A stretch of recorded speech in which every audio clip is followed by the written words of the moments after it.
Hello everyone, this is Saurav and welcome to the Unit 5B of your Class 12 NCERT Legal Studies book. We are doing a one-shot revision series for your CBSE Board Exam 2025, okay?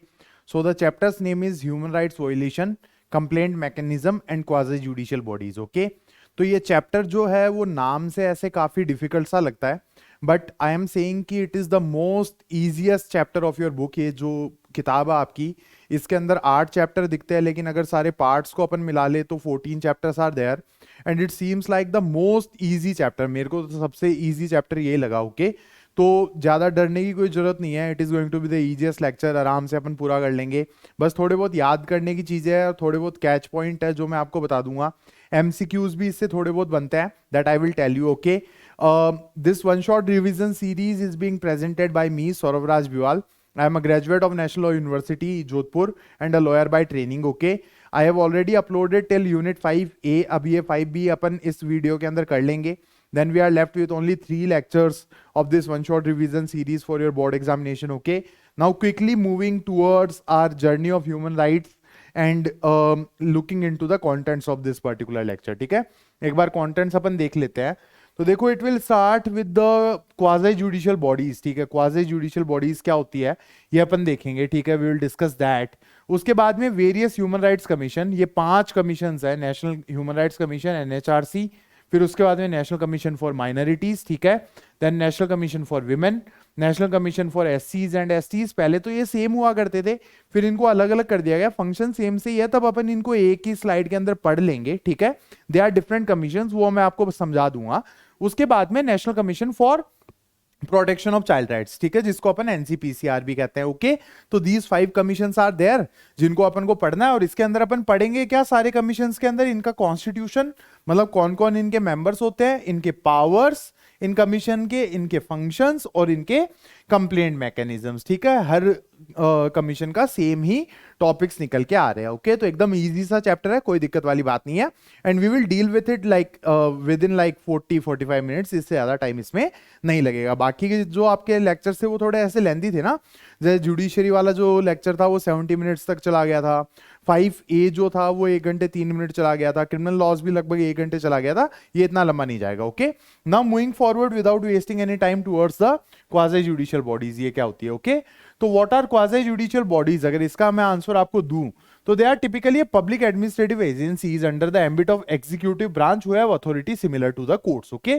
तो ये क्या होती है कि administrative agencies होती है basically, ठीक है, एग्जीक्यूटिव ब्रांच के अंडर, और इनके पास कोर्ट की अथॉरिटीज होती है, ठीक है? तो क्या लिखा हुआ है? क्वाजी जुडिशियल बॉडीज, मतलब administrative agencies with some judicial powers, okay? अब उसके बाद में these bodies have power to resolve disputes and grant punishments, ठीक है? तो अब judicial powers है, that means they have power to resolve the disputes like a court and grant punishments as well, ठीक है? यहाँ पे जो इमेज लगी हुई है वो किसकी है? National company law tribunal Mumbai office की है, ठीक है? तो नेशनल कंपनी लॉ ट्राइब्यूनल क्या करता है? बेसिकली कंपनी लॉ के जितने भी डिस्प्यूट्स होते हैं वो सबसे पहले नेशनल कंपनी लॉ ट्राइब्यूनल के पास जाते हैं। इट इज ऑल्सो है example of quasi judicial body, okay? Examples देख लेते हैं अपन, बाकी क्या क्या है। तो national and state human rights commission जो अपन डिस्कस करने वाले इस चैप्टर के अंदर, they all are quasi judicial bodies, okay? उसके अलावा national company law tribunal NCLT, ये भी काफी फेमस एग्जांपल है क्वाजी जुडिशियल बॉडीज का। उसके अलावा income tax tribunals, service tribunals, administrative tribunals, ये सारे के सारे क्वाजी जुडिशियल बॉडीज के एग्जाम्पल्स है, ओके? तो this is about the quasi judicial bodies. Administrative bodies होती है with judicial powers under the executive branch, okay? Now moving forward with the next thing that is regarding the access to the notes and updates, ठीक है? तो whatever the lectures that I am posting guys, ठीक है, जो भी lectures मैं post कर रहा हूँ regarding legal studies and I am also posting regarding political science, उसके बाद में I will start posting regarding history, ठीक है? और मैं short questions जो है और जो PYQs है और जो पेपर प्रिडिक्शन वगैरह नहीं होते जो लगातार पिछले 5-6 सालों से क्वेश्चंस आ रहे हैं, ये भी पोस्ट करूंगा आपके political science, history, legal studies के रिगार्डिंग, ठीक है? तो इसके लिए मैंने एक टेलीग्राम ग्रुप बनाया है, that is on my name Saurav Raj Biwal, CUET and CLAT, जो मेरा चैनल है उसी के नाम से है, ठीक है? तो ये नाम आप सर्च कर लेना टेलीग्राम के ऊपर। तो वहां पे आपको जो भी मैं पोस्ट करता हूं उसका वीडियो का लिंक, और उसके अलावा जो भी पीडीएफ मैं यूज करता हूं, ठीक है, whatever the PDF that I use, whatever the PPT that I use, I post it over there, ठीक है। तो this is the name, Saurabh Raj Biwal, CUET and CLAT, जो मेरे यूट्यूब चैनल का नाम है। You can search it over there, ठीक है, and you will find all the notes and updates that I posted, okay. तो that is the scenario. Now moving forward with the next topic, that is the various human rights commission, ठीक है। कौन कौन सी human rights commission है अपने देश के अंदर जो हम डिस्कस करने वाले हैं। तो most fundamental human rights bodies are, सबसे पहले तो national human rights commission, that is NHRC, ठीक है। उसके बाद में national commission for women, NCW जिसको अपन कहते हैं, नेशनल कमीशन फॉर माइनॉरिटीज जिसको हम NCM कहते हैं, फिर national commission for schedule caste and schedule tribes, ठीक है। पहले तो सेम हुआ करते थे, national commission for schedule caste and schedule tribe same हुआ करते थे, आजकल अलग अलग हो गया, ठीक है। National commission for schedule caste is a different body and national commission for schedule tribes is a different body, okay. लेकिन इनके फंक्शंस और पावर्स और कॉम्पोजिशन लगभग सेम से ही है, तो that's why we will discuss them under a same umbrella, under a same ambit, okay, but they are different bodies, ये catch point मैं आपको पहले ही बता देता हूं, okay। फिर उसके बाद में national commission for protection of child rights जिसको हम NCPCR कहते हैं, these 5 human rights bodies are there, okay. उसके बाद में देखो दीज कमीशंस आर इंडिपेंडेंट और ऑटोनोमस, ऑटोनोमस का मतलब क्या होता है, self functioning and transparent bodies that are created under specific legislation to promote and protect human rights, ठीक है। तो ये इंडिपेंडेंट, ऑटोनॉमस और ट्रांसपेरेंट बॉडीज है जिनको अलग अलग लॉज के अंडर बनाया गया है in order to promote and protect human rights, okay. तो दैट इज द सिनेरियो। तो देखो अब जो नेशनल कमीशंस होते हैं इनका तो जो जुरिस्डिक्शन है वो पूरे देश के ऊपर होता है, और उसके अलावा स्टेट कमीशंस भी होते हैं जो ह्यूमन राइट्स रिलेटेड कामों को स्टेट लेवल पे इंप्लीमेंट करते हैं, और जो उनका जुरिस्डिक्शन या पावर है वो उनके रेस्पेक्टिव स्टेट लेवल्स पे होता है, ओके। तो this is regarding the various human rights commissions, okay. Now moving forward with the first human right commission, that is the NHRC और the national human rights commission, okay. तो ये इनका लोगो बना हुआ है यहाँ पे नेशनल ह्यूमन राइट्स कमीशन का, ठीक है। तो एक एक्ट पास हुआ था, एक लॉ पास हुआ था 1993 के अंदर, उस लॉ का नाम क्या था, protection of human rights act, ठीक है। इट वाज पास्ड इन 1993, और इस लॉ के अंडर क्या बनाया गया, नेशनल ह्यूमन राइट्स कमीशन, ठीक है। It set up the national human rights commission to protect and promote the human rights in our country. This act also allowed the creation of state human rights commission for easier access to complaints at the state level, ठीक है। तो इस law ने, ये जो protection of human rights act है 1993 का, इसने नेशनल लेवल पे एक नेशनल ह्यूमन राइट्स कमीशन बनाया और स्टेट लेवल पे स्टेट ह्यूमन राइट्स कमीशन भी बनाए, ताकि इजीली एक्सेस किया जा सके। क्योंकि देखो हर कोई इंसान तो दिल्ली जाके एक्सेस कर नहीं सकता, जैसे आई बिलोंग टू राजस्थान, तो मेरे लिए तो दिल्ली थोड़ा सा पास है, लेकिन suppose that someone belongs to Tamil Nadu और समवन बिलोंग्स टू केरला, तो उनके लिए तो थोड़ा दूर है ना। और पर्टिकुलर स्टेट के अंदर अगर ह्यूमन राइट्स कमीशन हो तो ईजी भी होता है उसको एडमिनिस्टर करना, ठीक है, और इनिशिएट करना भी, जो भी पॉलिसीज है NHRC की, वो इजी भी होता है, ओके। तो that is the scenario.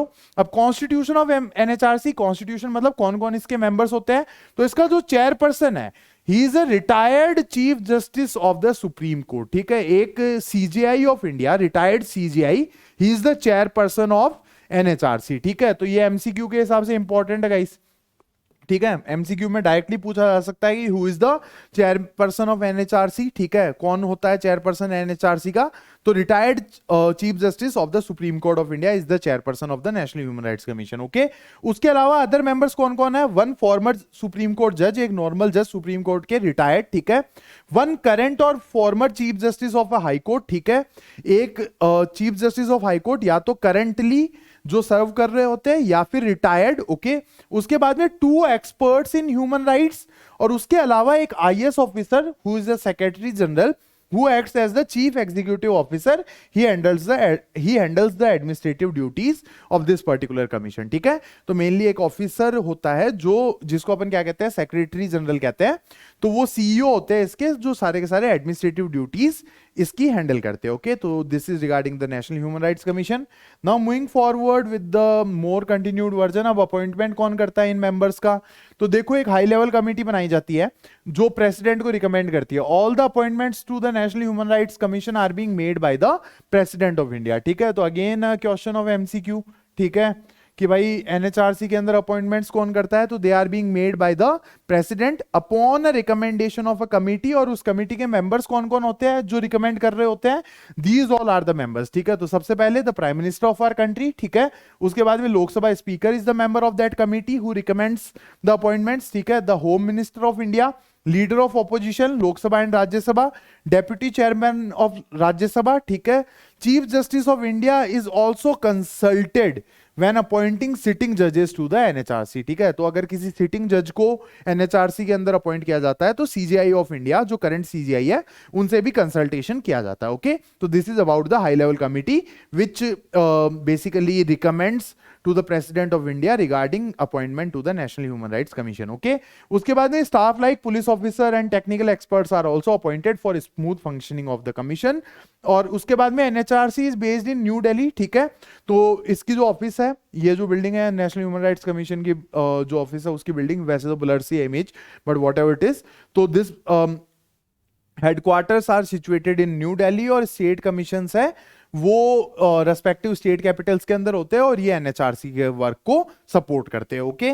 Now moving forward with the powers of NHR, functions of NHRC, ठीक है।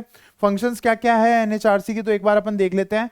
तो इन्वेस्टिगेटिंग ह्यूमन राइट वायलेशंस और नेग्लिजेंस बाय पब्लिक सर्वेंट्स, ठीक है। तो ह्यूमन राइट वायलेशंस को इन्वेस्टिगेट करना, और कोई भी पब्लिक सर्वेंट हो, भले ही कोई मेडिकल ऑफिसर हो, भले ही कोई पुलिस ऑफिसर हो, या फिर कोई आईएएस ऑफिसर हो, ठीक है। If they are being negligent, और उनकी वजह से कोई, उनकी लापरवाही की वजह से कोई ह्यूमन राइट वायलेशन हो जाता है, तो उसको इन्वेस्टिगेट करना इनका पहला फंक्शन है, ठीक है। सेकंड फंक्शन क्या है, complain can be filed by victims, representatives, courts, और taken up suo motu by the commission, ठीक है। तो कंप्लेंट्स जो है एनएचआरसी के अंदर फाइल करी जा सकती है आइदर बाय द विक्टिम्स, ठीक है, जो भी विक्टिम है ह्यूमन राइट वायलेशन के, या फिर उनके रिप्रेजेंटेटिव, कोई भी लॉयर हो या फिर कोई ह्यूमन राइट एक्टिविस्ट हो, he can file the complaint, ठीक है। कोर्ट खुद फाइल कर सकती है इनके पास कंप्लेंट, ठीक है। या फिर सुओ मोटो, मतलब ये अपने आप, ठीक है। सुओ मोटो कॉग्निजेंस का मतलब क्या होता है, अपने आप किसी मैटर को अपने पास ले लेना, ठीक है। तो this is one of the function of the NHRC. उसके बाद में suo motu inquiries are also done based on the reports और news of human rights violation. अगर इनके पास कोई न्यूज आ जाती है इस तरीके की, तो ये उसके बेसिस पे भी खुद ही एक्शन ले लेते हैं। Suo motu inquiries are taking action on their own, ठीक है। उसके बाद में this specially helps weaker section with limited access to justice. तो देखो, जिनके साथ ह्यूमन राइट्स वायलेशन हो रहे होते हैं, they are generally the weaker strata of the society, they have limited access to justice, so that's why suo motu inquiries are also very relevant for these particular people, ठीक है, और काफी ज्यादा help भी करती है इनकी, ठीक है। तो these are the functions of the national human rights commission, okay. Now the next thing is powers, ठीक है। तो 6 पावर्स आर देयर, 6 तरीके की पावर है, 3 तो इसी स्लाइड के अंदर है और 3 अगली के अंदर। तो सबसे पहली पावर क्या है, power during inquiry and investigation क्या है, तो देखो functions as a civil court. तो जो एनएचआरसी है वो किसी भी इंक्वायरी और इन्वेस्टिगेशन के दौरान एक सिविल कोर्ट की तरह फंक्शन करता है, ठीक है। They have all the powers of a civil court, okay. They can summon and examine witnesses under oath, ठीक है। वो कोई भी विटनेस को समन कर सकते हैं, मतलब बुला सकते हैं विटनेस को, और एग्जामिन और क्रॉस एग्जामिन भी कर सकते हैं विटनेस को। उसके अलावा they can ask for documents and public records, ठीक है। इनको अलाउड होता है कोई भी डॉक्यूमेंट्स या कोई भी सरकारी रिकॉर्ड को मांगने का, और वो उनको प्रोवाइड करवाने ही पड़ते हैं। उसके अलावा they can receive evidence on affidavits, ठीक है, एविडेंस वगैरह भी ये रिसीव कर सकते हैं। तो this is the first power regarding power during inquiry and investigation. अगर इंक्वायरी, फिर सेकंड पावर क्या है, आफ्टर इंक्वायरी कंप्लीशन, ठीक है, when the inquiry gets completed, तो इनके पास क्या क्या पावर्स होती है, तो दे रिकमेंड कंपनसेशन और प्रोसिक्यूशन फॉर द वायलेटर्स, ठीक है। तो ये कंपनसेशन रिकमेंड करते हैं, जो भी विक्टिम है ह्यूमन राइट वायलेशन के उनको कंपनसेशन ये दिलवाते हैं, और उसके अलावा प्रोसिक्यूशन फॉर द वायलेटर्स, मतलब जिन्होंने भी ह्यूमन राइट वायलेशन किया है उनको प्रोसिक्यूट करो, ये पुलिस को या सरकार को आदेश देते हैं कि इनके ऊपर कोर्ट का केस चलाओ, ठीक है। दे अप्रोचेस सुप्रीम कोर्ट और high court for orders if needed, ठीक है। अगर इन्हें लगता है कि कोई बड़ा ह्यूमन राइट वायलेशन हुआ है तो ये हाई कोर्ट और सुप्रीम कोर्ट को भी अप्रोच कर लेते हैं, ठीक है। उसके बाद the commission may also ask the state authority to provide immediate interim relief to the victim, ठीक है। तो देखो, ये जो स्टेट अथॉरिटीज होती है, जैसे मान लो कि in the city of Bhopal, ठीक है, भोपाल के अंदर कोई बड़ा ह्यूमन राइट वायलेशन हुआ है, तो जो भी विक्टिम्स है उस ह्यूमन राइट वायलेशन के, whoever are the victims of that particular human right violation। तो देखो जिन्होंने वायलेट किया है उनको तो सजा मिलती रहेगी, लेकिन जो विक्टिम्स है उनको तो इमीडिएट रिलीफ चाहिए ना। तो मध्य प्रदेश का जो स्टेट ह्यूमन राइट कमीशन है उसको ये बोलेगी कि जो भी विक्टिम्स है उनको एक बार के लिए इंटरिम रिलीफ प्रोवाइड करवाओ, मतलब शेल्टर चाहिए, फूड चाहिए या फिर हॉस्पिटल वगैरह की व्यवस्था चाहिए, तो जो भी चाहिए वो एक बार उनको प्रोवाइड करवाओ, ठीक है। उसके बाद में कोर्ट इंटरवेंशंस, तो they can intervene in court cases with the permission, with due permission of the court, they can intervene in the court proceedings as well, ठीक है। उसके बाद में they ensure fair trials and protection of evidences, ठीक है, in the right cases. तो fair trials को ensure करते हैं, एविडेंसेस वगैरह को प्रोटेक्ट करना, ये सब भी ये करते हैं, ठीक है। तो these are the powers of NHRC. 3 तो अपन डिस्कस कर चुके हैं, अब 3 और बचती है, वो अपन एक बार और देख लेते हैं। अगली जो पावर्स क्या है वो जेल और इंस्टीट्यूशन इंस्पेक्शन, ठीक है। तो दे विजिट प्रिजन्स और detention centres to assess inmates living conditions, ठीक है। तो ये जेलों को विजिट करते हैं और डिटेंशन सेंटर्स को विजिट करते हैं और देखते हैं कि वहां पे जो भी लोग रह रहे हैं, जो भी प्रिजनर्स वगैरह या डेटिन्यूज वगैरह, उनकी लिविंग कंडीशंस ठीक तो है या खराब है, ये सब ये देखते हैं, ठीक है। They provides recommendations to the governments regarding the same, कि अगर कोई भी दिक्कत आ रही है उन लोगों को तो रिकमेंडेशंस वगैरह प्रोवाइड करवाते हैं सरकार को उस चीज के ऊपर, ठीक है। उसके बाद में अवेयरनेस एंड सेंसिटाइजेशन, ठीक है।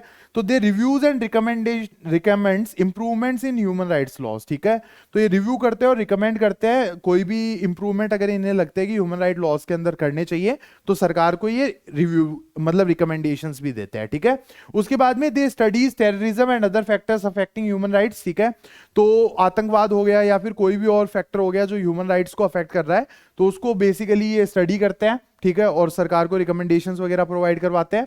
दे suggest implementation of international human rights laws domestically, ठीक है। तो जो भी इंटरनेशनल ह्यूमन राइट्स नॉर्म्स है उनको बेटर वे के अंदर इंप्लीमेंट करना हमारे देश के अंदर, ठीक है। तो उसके भी रिकमेंडेशंस ये प्रोवाइड करवाते हैं सरकार को। उसके बाद ये प्रोमोटिंग ह्यूमन राइट्स लिटरेसी, ठीक है। तो ह्यूमन राइट्स लिटरेसी क्या होती है?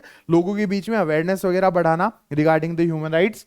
तो they conduct research and promotes human rights awareness, uses media, publication and seminars to spread awareness, ठीक है। सोशल मीडिया हो गया, मास मीडिया हो गया, प्रिंट मीडिया हो गया, इन सब का यूज करके अवेयरनेस बढ़ाते हैं regarding the human rights, okay.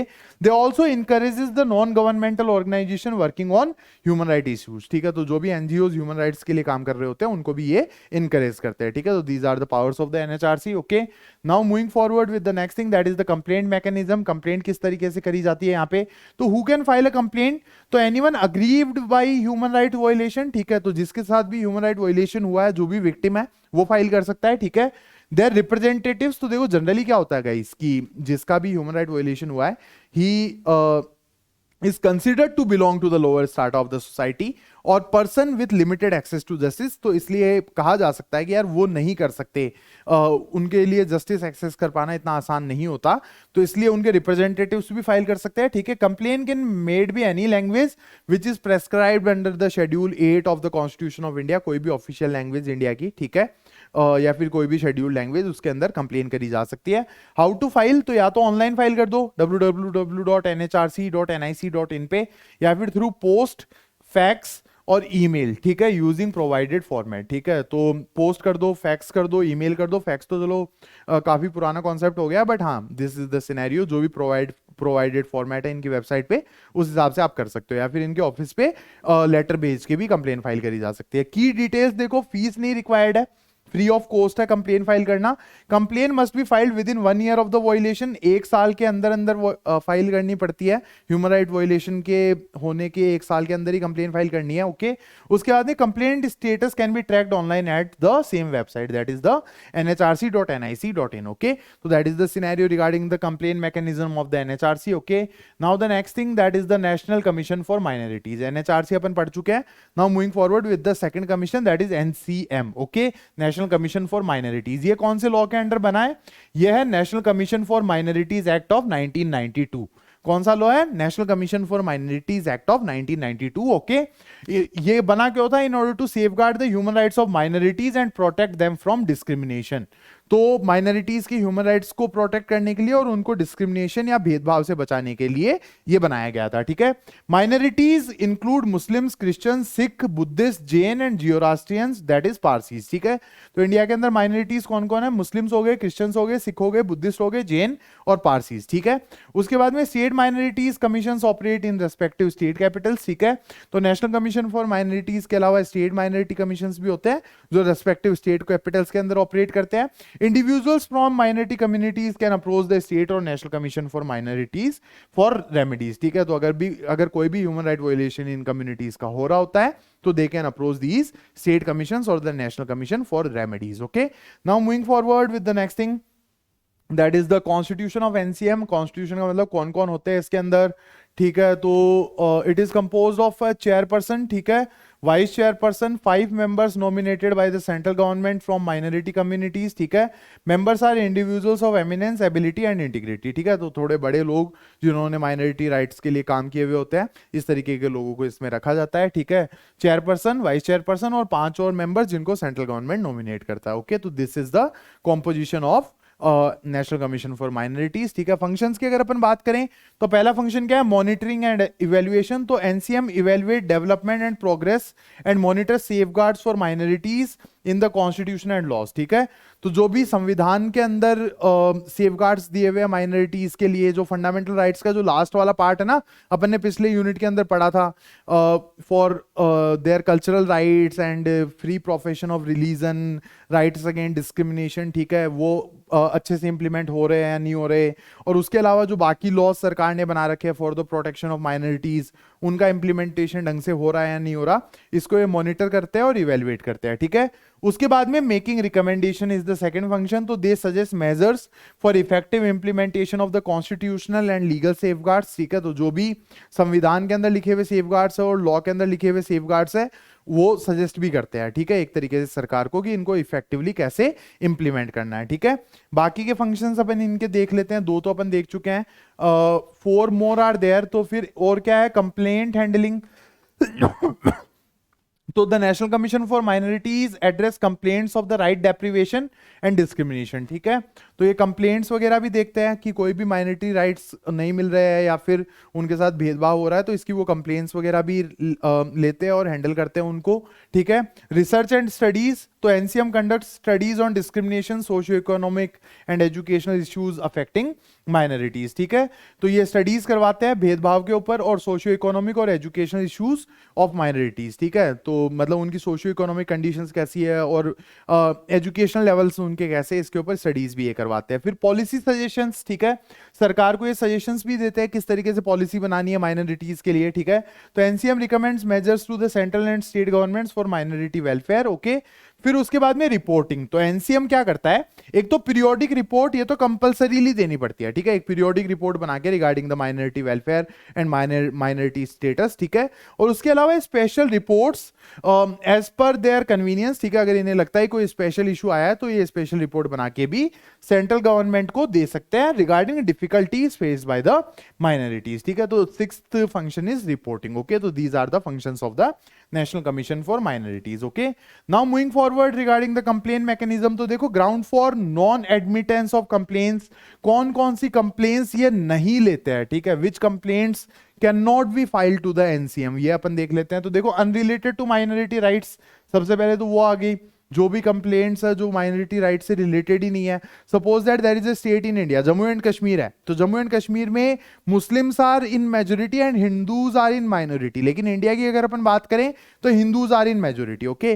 तो अगर मान लो जम्मू कश्मीर में रहने वाला कोई हिंदू है, उसके साथ कोई मतलब मान लो डिस्क्रिमिनेशन होता है and he files a complain with NCM, okay, तो will that be entertained? Answer is no, क्योंकि he is basically a Hindu and he belongs to a majority community in India, ठीक है। नेशन के हिसाब से मेजोरिटी में है, स्टेट के अंदर माइनॉरिटी है, वो बात अलग है, ठीक है।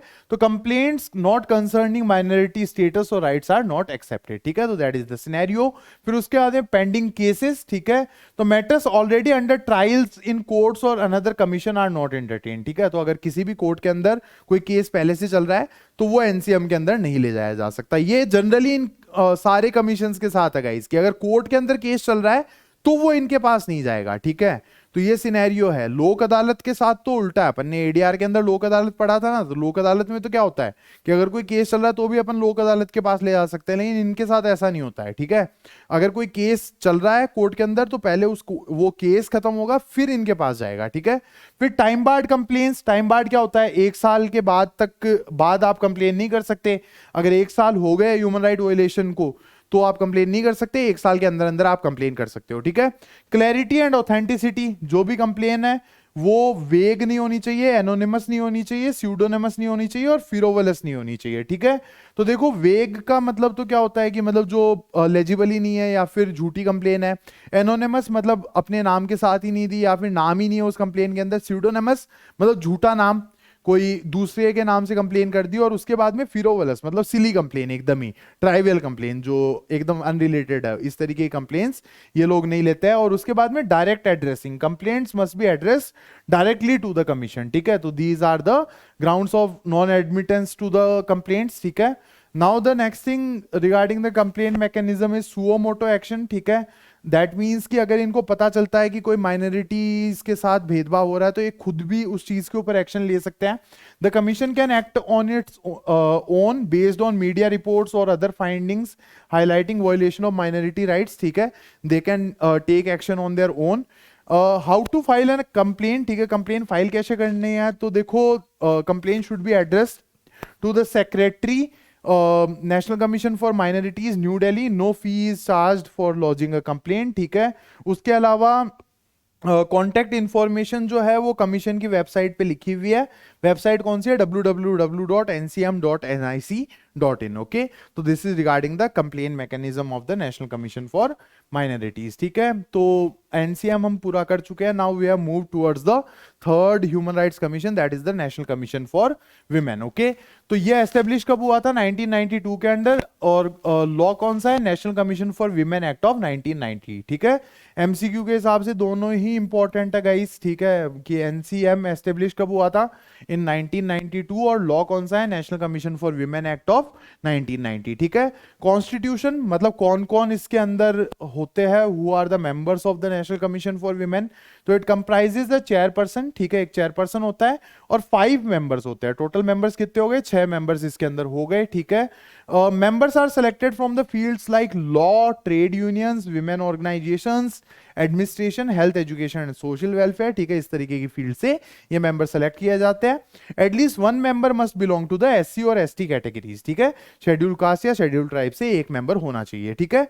उसके बाद में member secretary overseas the administrative matters, ठीक है। एक कोई ऑफिसर होता है आईएएस आईपीएस ऑफिसर टाइप से कोई, ठीक है। ही basically oversees the administrative matters of this particular commission, ठीक है। That is the national commission for women, okay. Now moving forward with the next topic regarding the NCW और the national commission for women, that is the functions, ठीक है। तो functions इसके क्या क्या है, तो पहला फंक्शन क्या क्या क्या है, safeguards for women, okay. First function is safeguards for women. तो it investigates and examines the constitutional and legal safeguards for women, ठीक है। तो जो भी कॉन्स्टिट्यूशनल और लीगल सेफगार्ड्स मिले हुए हैं विमेन को, जो भी लॉज बने हुए हैं विमेन के प्रोटेक्शन के लिए और जो भी कॉन्स्टिट्यूशनल फ्रेमवर्क मिले हुए हैं विमेन को इक्वालिटी के रिगार्डिंग या फिर उनके प्रोटेक्शन के लिए स्पेशल प्रोविजंस, ठीक है, उनको इन्वेस्टिगेट करते हैं और एग्जामिन करते हैं और they recommends the measures to improve conditions for women, ठीक है। तो ये रिकमेंडेशंस भी देते हैं राज्य सरकारों को और केंद्र सरकार को कि विमेन की कंडीशंस को कैसे सुधारा जा सकता है हमारे देश में, ठीक है। Now next function is review and recommendation. तो they reviews constitutional and legal provisions affecting women, also suggest remedial measures to address gaps in laws, ठीक है। तो सजेस्ट भी करते हैं रेमेडियल मेजर्स की अगर लॉज के अंदर कोई दिक्कत है तो उनको कैसे सुधारा जा सकता है, ठीक है। उसके बाद में कंप्लेंट्स एंड वायलेशंस, ठीक है। अगला फंक्शन क्या है, they takes up the cases of women right violations with authorities, ठीक है। तो कोई भी अगर विमेन राइट्स वायलेशन होता है तो वो जो केसेस है उनको अथॉरिटीज तक पहुंचाने का काम भी एनसीडब्ल्यू करता है। Addresses complaints and takes suo motu action on issues like right deprivation, non implementation of laws and non compliance with policies, ठीक है। तो कंप्लेंट्स को एड्रेस करते हैं और उसके अलावा सुओ मोटो कॉग्निजेंस भी लेते हैं, मतलब अपने आप भी किसी चीज की कॉग्निजेंस ले लेते हैं, मतलब अपने आप भी किसी मैटर को देखते हैं। अगर इन्हें पता चलता है कि कोई भी विमेन का राइट डिप्राइव हुआ है या फिर कोई नॉन इंप्लीमेंटेशन ऑफ लॉज हुआ है, कोई भी लॉ बना हुआ है विमेन के प्रोटेक्शन के लिए वो इंप्लीमेंट नहीं हो रहा है, या फिर कोई भी पॉलिसी है जो कंप्लाई नहीं हो रही है। ओके, तो this is regarding the function of the national commission for women. Okay, उसके बाद में अगला जो टॉपिक है that is the continued version of the functions. ठीक है, दो और फंक्शन लिखे हुए हैं, that is the research and advocacy. ठीक है, चौथा फंक्शन तो they conduct studies on discrimination and atrocities against women. ठीक है, जो भी डिस्क्रिमिनेशन हिस्टोरिकली विमेन के अगेंस्ट होता हुआ आया है वो कम हुआ है या नहीं हुआ है, इसके ऊपर ये स्टडीज वगैरह करवाते हैं। एट्रोसिटीज मतलब अत्याचार जो होते हैं, दहेज प्रथा और डोमेस्टिक वायलेंस, इस तरीके के जो अत्याचार विमेन के अगेंस्ट होते हैं, इनके ऊपर स्टडीज वगैरह ये करवाते हैं कि whether they have come down और still the scenario is same. Okay, identifies barriers to women advancement and suggest solutions. ठीक है, तो जो भी बैरियर्स है विमेन के एडवांसमेंट में, विमेन के सोसाइटी में आगे बढ़ने में, उनको एक तरीके से आइडेंटिफाई करते हैं और सॉल्यूशन सजेस्ट करते हैं। दे participate in planning socio economic development for women. ठीक है, तो विमेन के सोशियो इकोनॉमिक डेवलपमेंट को प्लान करने में भी ये पार्टिसिपेट करते हैं। ठीक है, उसके बाद में अगला फंक्शन है मॉनिटरिंग एंड रिपोर्टिंग। तो देखो एक तरीके से they evaluates the women development progress and the union and state government. ठीक है, तो केंद्र सरकार और राज्य सरकार जो विमेन डेवलपमेंट के लिए प्रोग्राम चला रही है, जो ministry of women and child rights है वो किस तरीके से काम कर रही है, उनको इवेलुएट करते हैं। जेलों को ये इंस्पेक्ट करते हैं जहाँ पे भी विमेन को रखा जाता है, रिमांड होम को इंस्पेक्ट करते हैं, विमेन इंस्टीट्यूशंस को इंस्पेक्ट करते हैं और इम्प्रूवमेंट को रिकमेंड करते हैं। वहाँ पे कोई भी इम्प्रूवमेंट चाहिए होता है तो उनको ये मतलब इंस्पेक्ट करके रिकमेंड करते हैं। ठीक है, they fund litigation affecting a large number of women. ठीक है, अगर मान लो कोई भी केस चल रहा होता है which is affecting a large number of women, बहुत सारी विमेन को वो केस अफेक्ट कर रहा है, तो उस केस को ये फंड भी करता है। ठीक है, उसके अलावा they submit reports to the government on women issues. ठीक है, तो महिलाओं से रिलेटेड इश्यूज के ऊपर ये एक तरीके से गवर्नमेंट को रिपोर्ट्स भी सबमिट करते हैं। ठीक है, तो these are all the functions of national commission for women. Okay, now powers क्या क्या है इनकी, तो देखो they have power similar to the civil court. ठीक है, including summoning and examining witnesses under a oath. तो सिविल कोर्ट की तरह ये किसी भी विटनेस को समन कर सकते हैं, मतलब कोर्ट के अंदर बुला सकते हैं, और एग्जामिन कर सकते हैं अंडर अ ओथ। ठीक है, वो गीता पे हाथ रख के कसम खाता हूं जो भी कहूंगा सच के सिवा कुछ नहीं कहूंगा, वो वाला सिनेरियो। फिर उसके बाद में requiring production of documents under and evidence. ठीक है, तो मतलब कोई भी सरकारी डॉक्यूमेंट और एविडेंस ये मांग सकते हैं और सरकार को वो प्रोवाइड करवानी ही पड़ते हैं, भले ही पुलिस हो या और कोई एजेंसी हो। ठीक है, तो they have this power. Requesting public records from courts और ऑफिसेज। ठीक है, that is also one of the power.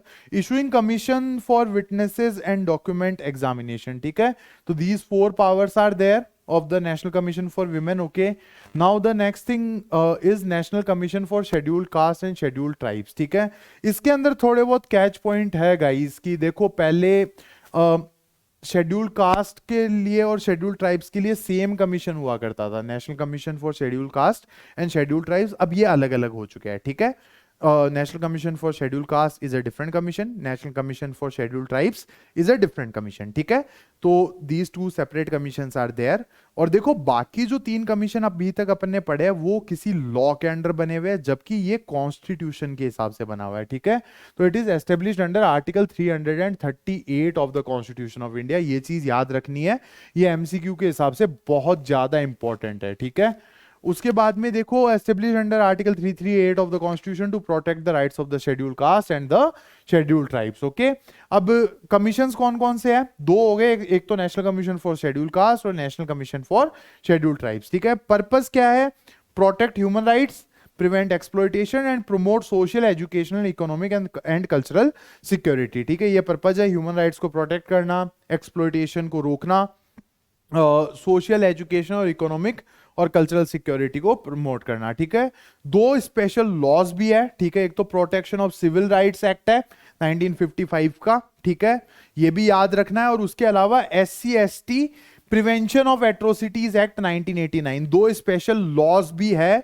जिनके हिसाब से ये कमीशन काम करता है। ठीक है, these special laws are also there. तो ये वाले जो नोट्स है ये थोड़े से इंपॉर्टेंट है, इनको स्क्रीनशॉट कर लो आप, क्योंकि एक तो कॉन्स्टिट्यूशनल प्रोविजंस है and special laws are also there and 2 separate commissions are there. Okay, तो anything can be asked from this particular thing. Okay, you can screenshot if you want. Okay, now moving forward with the next thing, functions क्या क्या है, तो देखो monitor safeguards, तो this investigates and monitors safeguards for SC/STs in the constitution and other laws. ठीक है, तो ये तो लगभग सेम से आ रहे हैं हर कमीशन के। ठीक है, कि जो भी संविधान के अंदर और बाकी लीगल फ्रेमवर्क्स के अंदर, जैसे वो SC/ST prevention of atrocities act बना हुआ है 1989 का, ठीक है। उसके अलावा संविधान में भी बहुत सारे सेफगार्ड्स दिए हुए, राइट अगेंस्ट डिस्क्रिमिनेशन और ये सारे के सारे प्रोहिबिशन ऑफ अनटचेबिलिटी। तो वो ढंग से इम्प्लीमेंट हो रहे हैं या नहीं हो रहे, उनको मॉनिटर करना इसका पहला फंक्शन है, ठीक है।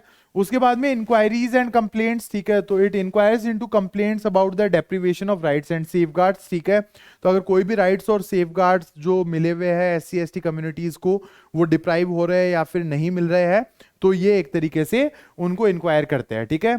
फिर उसके बाद में सोशियो इकोनॉमिक डेवलपमेंट, तो दे advise the central government on planning and development for SCs and STs, ठीक है। सेंट्रल गवर्नमेंट को एडवाइस करते हैं किस तरीके से प्लान करना है पॉलिसीज को SC/STs के लिए, and evaluates protection under state and union governments, ठीक है। तो जो भी प्रोग्रेस हो रही है उन पॉलिसीज की यूनियन और स्टेट गवर्नमेंट्स के अंडर, उसको भी ये इवेलुएट करते हैं, ठीक है। फिर reports and recommendations, they presents annual and periodic reports to the president on safeguards and development, ठीक है। तो देखो ये जो पीरियोडिक रिपोर्ट्स है, बाकी कमीशंस किसको दे रहे थे, सेंट्रल गवर्नमेंट को दे रहे थे, और ये किसको दे रहे हैं, प्रेसिडेंट को दे रहे हैं। तो अगेन MCQ का कैच यहाँ पे बन रहा है, ठीक है। ये इनकी रिपोर्टिंग प्रेसिडेंट को हो रही है और बाकी सारे कमीशन की रिपोर्टिंग किसको हो रही थी, सेंट्रल गवर्नमेंट को हो रही थी, ठीक है। तो MCQ का एक कैच यहाँ पे भी बन रहा है, ओके। तो this is regarding the function of the SC/ST commission, okay. Now powers of SC/ST commission क्या है, वो तो सेम से ही आ रहे हैं यार लगभग हर कमीशन के। तो summon and examine witness under oath, ये मैंने आपको समझा ही दिया है, ठीक है। उसके बाद में require document and evidence production, उसके बाद में require evidence on affidavits, request public records, ठीक है। Issue commission for witness and document examination, union and state government must consult the commission on major policies affecting SC and STs, ठीक है। बाकी 4 point तो same है। Fifth वाला देख लो कि केंद्र और राज्य सरकार अगर कोई SCs और STs से रिलेटेड पॉलिसीज बनाती है तो उनको SC/ST कमीशन से एक बार बात करनी होती है, ठीक है। तो दिस इज कंपलसरी, ओके। ये फिफ्थ वाला पॉइंट है। तो these are powers of the SC/ST commission, okay. Now complaint mechanism क्या है, complaint can be filed by individual और group alleging denial of constitutional safeguards, ठीक है। तो या तो जिसका राइट वॉयलेट हो रहा है वो खुद या फिर उसके representative, they can file the complaint, ठीक है। Commissions follow up with the concerned authorities and organisations, ठीक है।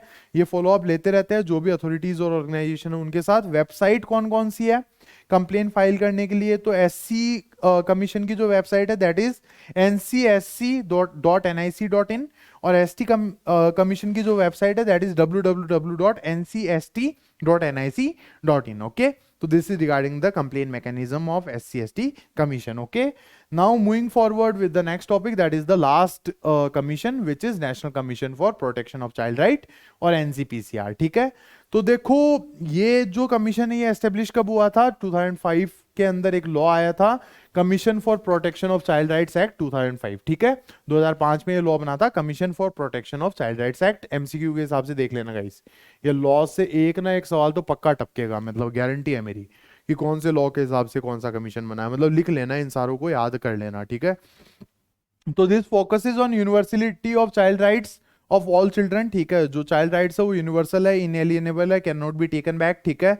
और चाइल्ड कौन होता है, 0 to 18 ईयर्स जो भी है, they all are a child, ठीक है। Aims to address the need of vulnerable children and ensure no child is excluded from rights protection, ठीक है। तो मतलब बेसिकली वुलनरेबल चिल्ड्रन जो होते हैं, जो मार्जिनलाइज सोसाइटी से बिलोंग करते हैं, उनकी नीड्स को ये कैटर करते हैं और इंश्योर करते हैं कि कोई भी चाइल्ड है वो उसके राइट के प्रोटेक्शन से एक्सक्लूड नहीं हो रहा। Every child rights are interdependent and equally important, ठीक है। तो चाइल्ड राइट्स है वो इंटरडिपेंडेंट है और इंपॉर्टेंट भी है, ठीक है। इनएलिएनेबल है, बहुत ज्यादा इंपॉर्टेंट है, ह्यूमन राइट्स की तरह ही उनकी भी बहुत ज्यादा वैल्यू है, ओके। फंक्शंस क्या क्या है, safeguards for children, तो they examines and recommends measures for the implementation of child rights safeguards, ठीक है। एग्जामिन करते हैं और रिकमेंड करते हैं मेजर्स सरकार को कि चाइल्ड राइट के सेफगार्ड्स को किस तरीके से इंप्रूव किया जाए, ओके। उसके बाद में वॉयलेशन ऑफ राइट्स, अगर मान लो कोई भी चाइल्ड राइट वॉयलेट होता है तो they inquire into child right violation and suggest legal proceedings, ठीक है। तो अगर कोई भी चाइल्ड राइट वॉयलेट होता है तो ये इंक्वायरी करते हैं और लीगल प्रोसीडिंग को सजेस्ट करते हैं उसके अगेंस्ट जो भी वॉयलेटर्स होते हैं, और बच्चों को रिलीफ वगैरह प्रोवाइड करवाते हैं, ओके। उसके बाद में अगला क्या है, चाइल्ड वेलफेयर। तो focuses on child affected by violence, terrorism, abuse, trafficking and exploitation. तो जो भी बच्चे एक तरीके से वायलेंस से अफेक्टेड है या फिर टेररिज्म से अफेक्टेड है, अब्यूज जो चाइल्ड सेक्सुअल अब्यूज होता है ना वो, और उसके अलावा ट्रैफिकिंग मतलब खरीद फरोख्त बच्चों की, उसके अलावा एक्सप्लॉयटेशन, ठीक है, तो इन चीजों के ऊपर फोकस करते हैं। ऐसे बच्चों को एक तरीके से रिलीफ ये प्रोवाइड करवाते हैं, ठीक है। Special care is the next function, तो they addresses issues related to children in need of special care and protection, ठीक है। तो जिन बच्चों को स्पेशल केयर एंड प्रोटेक्शन चाहिए होता है ना, जो मार्जिनलाइज बच्चे होते हैं या फिर जिनके साथ कोई इस तरीके का कोई क्राइम वगैरह हो जाता है, जिनके मेंटली बहुत ज़्यादा फर्क पड़ जाता है किसी क्राइम की वजह से, तो ऐसे बच्चों को ये स्पेशल केयर भी प्रोवाइड करवाते हैं, ठीक है। उसके बाद पॉलिसी एंड रिसर्च, तो they studies international treaties, reviews existing policies and promotes research on child rights, okay. तो this is the next function. फिर चाइल्ड राइट्स लिटरेसी, ठीक है, तो बच्चों के जो राइट्स होते हैं उसके ऊपर लिटरेसी और अवेयरनेस फैलाना भी इनका अगला काम है। तो they spread awareness about child rights and protection through various media and seminars, ठीक है, भले ही मास मीडिया हो गया, प्रिंट मीडिया हो गया, या फिर TV, YouTube, Facebook, Instagram, anything, ठीक है। इंस्पेक्शन ऑफ इंस्टीट्यूशंस, ठीक है, तो इंस्टीट्यूशंस कौन कौन से हो गए? जुवेनाइल होम्स, ठीक है, जो बच्चों के लिए जेल वगैरह बनी हुई होती है। Institutions housing children for treatment, protection और रिफॉर्मेशन, ठीक है, ये जो अनाथालय वगैरह और ये सब जो होते हैं इनको भी ये इंस्पेक्ट करते हैं, ठीक है। उसके अलावा पॉलिसी एनालिसिस, तो they analyses the compliance with the convention on the rights of the child and assesses the policy effectiveness, ठीक है। तो जो भी पॉलिसी सरकार ने बना रखी है बच्चों के राइट्स के प्रोटेक्शन के लिए, वो इफेक्टिवली इंप्लीमेंट हो रही है या नहीं हो रही है, इसको भी ये एनालाइज करते हैं, ठीक है। तो these are the functions of the NCPCR और the national commission for protection of child rights, ठीक है। पावर्स क्या क्या है? तो inquires into complaints and take suo motu notice of the child right violation, ठीक है। तो अगर कोई कंप्लेन आ गई उसकी इंक्वायरी करते हैं, या फिर अगर कोई पता चला इन्हें खुद ही कि मतलब वहां पे चाइल्ड राइट वायलेशन हो रहे हैं उस जगह पे, कोई पर्टिकुलर जगह पे, तो ये खुद भी उसके ऊपर एक्शन ले सकते हैं, ठीक है। Act on non compliance with the child protection laws and policy, ठीक है। अगर कहीं भी किसी भी जगह पे भले कोई पुलिस हो या फिर कोई और गवर्नमेंट एजेंसी हो जो चाइल्ड प्रोटेक्शन लॉज के ऊपर और पॉलिसीज के ऊपर ढंग से काम नहीं कर रही, तो उसके ऊपर ये एक्शन लेते हैं, ठीक है। May not investigate issues already pending before other commissions और कोर्ट्स, ठीक है। तो अगर कोई केस किसी और कोर्ट के सामने चल रहा है तो ये उसके अंदर हाथ नहीं डालते, ये बाकी कमीशंस के साथ भी सेम है, ठीक है। उसके बाद में I guess we are done, no complain mechanism बचा है, ठीक है। तो complaint can be made in any language listed in the 8th schedule of the constitution, ठीक है। तो जो भी ऑफिशियल लैंग्वेजेस और शेड्यूल लैंग्वेजेस है इंडिया की, वो 8th schedule of constitution of India के अंदर गिवन है, ठीक है। तो इनमें से किसी भी भाषा के अंदर कंप्लेन करी जा सकती है। अब ऐसा नहीं है जर्मन या फ्रेंच या स्पेनिश के अंदर कंप्लेन कर दी, ठीक है। No fees required to file the complain, free of cost है, ठीक है। अब उसके बाद में complain must be clear, legible और जेन्युइन, ठीक है। क्लियर होनी चाहिए, लेजिबल का मतलब क्या होता है? पढ़ने लायक लैंग्वेज होनी चाहिए, और जेन्युइन कंप्लेन होनी चाहिए, ठीक है। Not related to the civil disputes और सर्विस मैटर्स, ठीक है, चाइल्ड राइट से रिलेटेड ही होनी चाहिए, कोई सिविल डिस्प्यूट या कोई सर्विस से रिलेटेड मैटर से रिलेटेड नहीं होनी चाहिए। Not pending before another commission और कोर्ट, ठीक है, कोई दूसरे कमीशन में फाइल्ड कंप्लेन या फिर किसी कोर्ट के अंदर फाइल्ड कंप्लेन है वो ये एंटरटेन नहीं करते, सीधी इनके पास पहली बार कंप्लेन आएगी तभी ये एंटरटेन करेंगे। नॉट ट्राइवियल और फिरोवेलस, ठीक है, किसी बच्चे ने कोई कंप्लेन कर दी कि वो मेरे गोलगप्पे या मोमोज चुरा के भाग गया, तो इस तरीके की कंप्लेन जो है वो ट्राइवियल, छोटी मोटी, और फिरोवेलस कंप्लेन है, शैतानी वाली बचकानी सी कंप्लेन है, ठीक है। तो इस तरीके की कंप्लेन ये एंटरटेन नहीं करते, ठीक है। द कमीशन में सीक फर्दर इंफॉर्मेशन और एफिडेविट्स एज नेसेसरी, ठीक है। तो अगर इनको लगता है कि किसी भी कंप्लेन के ऊपर फर्दर इंफॉर्मेशन चाहिए और पब्लिक रिकॉर्ड्स चाहिए, तो ये मतलब जिस भी गवर्नमेंट डिपार्टमेंट से इनको वो रिपोर्ट चाहिए ये मांग सकते हैं, ठीक है। तो that is the scenario regarding the complain mechanism of the national commission for protection of child rights, okay.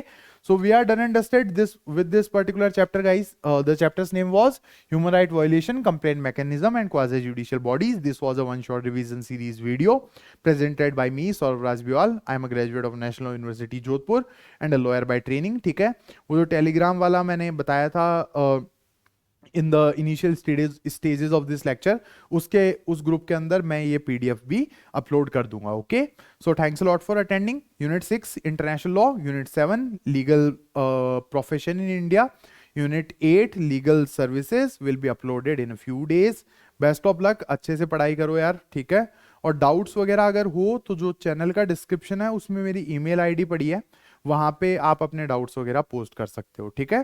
Thanks lot for attending this particular lecture guys. I will see you with unit 6 that will be international law. Okay, see you, bye, Tata.